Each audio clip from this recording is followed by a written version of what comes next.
अस्सलाम वालेकुम, मेरा नाम है हजूर बख्श। आप देख रहे हैं हमारे यूट्यूब चैनल शेरशाह लंडा। आज की वीडियो ये ओवरलॉक किया हुआ है, ये दुपट्टा है गरम ऊल वाला। इसका आपको माल दिखाऊंगा। माल आप साथ साथ देखते हैं, इसके साइज़ भी आपको नोट करवाऊंगा। इसके बीच में ओवरलॉक किया होता है वो आपको दिखाऊंगा। फुल साइज़ का दुपट्टा होता है, लेकिन इसके अंदर से ओवरलॉक किया होता है। इसका आपको ये दिखा देता हूँ। ये देख लो, ये ओवरलॉक किया हुआ है, सही है। इसके अंदर ये सिलाई की होती है। रेट निहायत ही मुनासिब है। 80 रुपये आपको पर पीस पड़ेगा। कम से कम आपको 100 पीस का ऑर्डर करना है। और साइज़ आपको इसका 2-2.5 मीटर के साइज़ है। तो इस टाइम बहुत मुनासिब रेट। और ये सिर्फ 500 पीस पड़े हुए हैं। जिन भाइयों को भी ऑर्डर करना है अभी ऑर्डर कर सकते हैं। ये इस तरह ये 50-50 पीस के ये पोटले बांधे हुए हैं।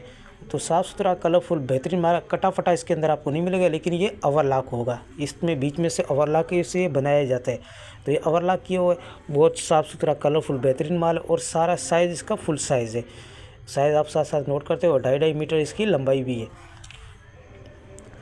पेमेंट हमारी एडवांस है, जेस कैश, इजी पैसा, अमेज़न बैंक के थ्रू। डिलीवरी चार्जेस आपके होते हैं, चाहे यहाँ से माड़ीपुरा डे के हों, चाहे माड़ीपुरा डे से आपके अपने शेयर के, दोनों आपको पे करने होते हैं।